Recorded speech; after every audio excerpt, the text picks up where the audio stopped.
Благодарим на РДНСК, на Инспекцията по труда, на главната архитектка, Илиева, на Общинския съвет град Бургас за идеалните условия, които са ни създали. Осигуряването на пешеходната зона, хората си работят, всичко е нормално.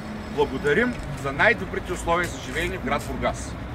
И ще продължаваме да откриваме обекти. Да откриваме обекти. Да ги кръщаваме. Отидете да видите в блок 86 в Славейков, отидете в Зорница, как се дават строителни разрешения на 2 метра от сградите, където живеят хора.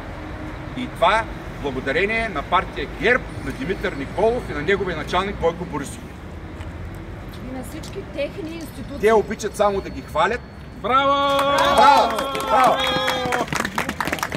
Благодарим на кмета, благодарим на целия Общински съвет, благодарим на инвеститора, благодарим на всички организации и институции, които се грижат за благосъстоянието на гражданите на град Бургас.